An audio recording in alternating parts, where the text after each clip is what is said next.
ஆண்டவரும் இரட்சகருமான இயேசு கிறிஸ்துவின் ஈடு இணையற்ற நாமத்தில் அன்றன்றுள்ள அப்பம் வாசகர்களுக்கு எங்கள் அன்பின் வாழ்த்துக்கள். 2025 ஆண்டு ஜூலை மாதம் 31 தேதி வியாழக்கிழமைக்குரிய தின தியானம். இன்றைய தலைப்பு 10 நாள். வெளிப்படுத்தின விசேஷம் 2:10 சொல்லுகிறது, நீ படப்போகிற பாடுகளை குறித்து எவ்வளவும் பயப்படாதே. இதோ நீங்கள் சோதிக்கப்படும் பொருட்டாக பிசாசானவன் உங்களில் சிலரை காவலில் போடுவான். 10 நாள் உபத்திரவப்படுவீர்கள். பாடுகளும் உபத்திரவங்களும் தேவனுடைய பிள்ளைகளை பல நேரங்களில் சூழ்ந்து கொண்டாலும் அதன் மத்தியிலும் நீ பயப்படாதே, கலங்காதே என்று தேற்றுகிற கர்த்தருடைய குரலை நாம் கேட்கிறோம். அந்த குரல் நமக்கு எத்தனை ஆறுதலானது! நம்மை எவ்வளவாய் திடப்படுத்தி உற்சாகப்படுத்துகிறது! அல்லேலுயா! இந்த வசனத்தில் சொல்லப்படும் 10 நாள் உபத்திரவம் என்பது யாது? சற்று சிந்தித்து பாருங்கள். 10 என்பது பூரணத்தை குறிக்கிறது. நாம் அன்பில் பூரணப்படுகிறது மாத்திரமல்ல, பரிசுத்தத்தில் பூரணப்படுகிறது மட்டுமல்ல, பாடுகளிலும் கூட பூரணப்பட வேண்டும் என்று கர்த்தர் எதிர்பார்க்கிறார். இஸ்ரவேல் ஜனங்களுக்கு கர்த்தர் 10 கட்டளைகளை கொடுத்தார். 10 வெள்ளிக்காசுகளை வைத்திருந்த ஒரு ஸ்திரியை குறித்தும் நாம் வாசிக்கிறோம். தானியேலை பாபிலோனிலே 10 நாட்கள் சோதித்து பார்த்தார்கள். கர்த்தர் தானியேலுக்கு 10 மடங்கு ஞானத்தை கொடுத்தார். இயேசு கிறிஸ்துவை நோக்கி பாருங்கள். அவர் பூரணப்படும் வரையிலும் உபத்திரவத்தை சகிக்க வேண்டியிருந்தது. வேதம் சொல்லுகிறது, எபிரெயர் 2:10 இரட்சிப்பின் அதிபதியை உபத்திரவங்களினாலே பூரணப்படுத்துகிறது அவருக்கு ஏற்றதாயிருந்தது.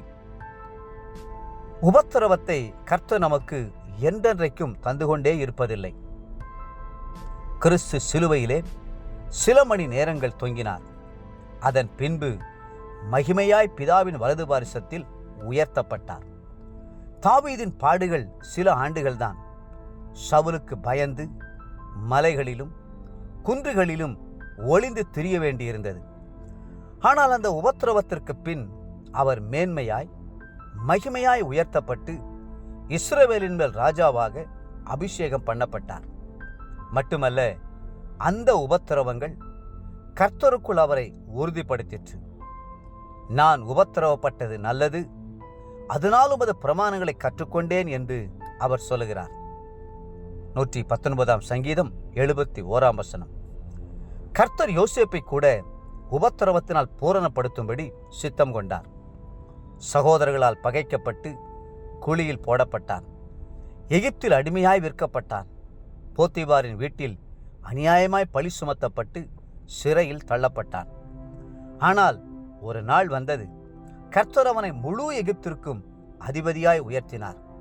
அவனை பகைத்த அவனுடைய சகோதரர்களும் அவன் முன் பணிந்து நிற்கச் செய்தார்.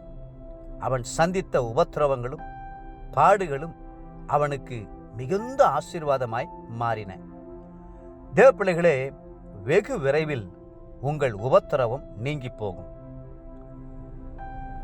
இன்றைய நினைவிற்கு ரோமர் 8 17-18 வசனங்கள். கிறிஸ்துவுடனே கூட நாம் மகிமைப்படும்படிக்கு அவருடனே கூட பாடுபட்டால் அப்படியாகும். ஆதலால் இக்காலத்து பாடுகள் இனி நம்மிடத்தில் வெளிப்படும் மகிமைக்கு ஒப்பிடத்தக்கவைகள் அல்லவென்று எண்ணுகிறேன். இன்றைய வேத வாசிப்பு காலை சங்கீதம் 54, 55 மற்றும் 56 சங்கீதங்கள். மாலை ரோமர் 3 அன்புக்குரிய அன்றன்றுள்ள அப்பம் வாசகர்களே, மீண்டும் உங்களை வாழ்த்துகிறோம். உபத்திரவத்தினூடே கர்த்தர் உங்களை பூரணப்படுத்த விரும்புகிறார். கர்த்ததாமே உங்களை ஆசீர்வதித்து மென்மேலும் உயர்த்துவாராக. ஆமென்.